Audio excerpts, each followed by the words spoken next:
hairstyling wax na may kulay. Tara, try natin yan.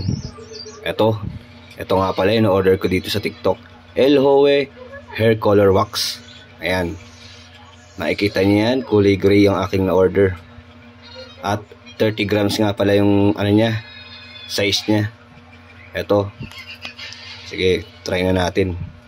Dahil nga bagong gupit ako, gusto kong matry yung hairstyling niya at saka yung pagkulay niya.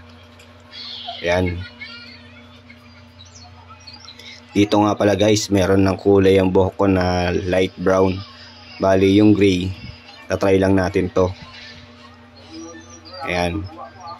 Sa unang ano pa lang, lagay pa lang guys, kumukulay na siya. Talagang legit na kumukulay yung hair wax color na to. Ayan. Hindi ko rin pala pinalalampas sa anit yung hair wax kasi kumukulay din siya sa balat. Medyo bibilisan natin para makita nyo agad yung result. Ayan, binibilisan ko na dyan.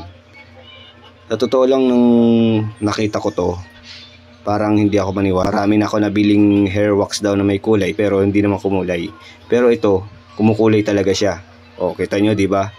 Nagbago talaga. Kumukulay talaga siya. Medyo madilim pa yan kasi makulimlim yung ilaw namin.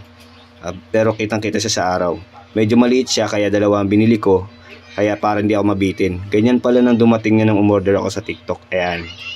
Kulay gray siya. Pwede nyo yan ma-order dito sa Yellowbag kung gusto nyo na i-try.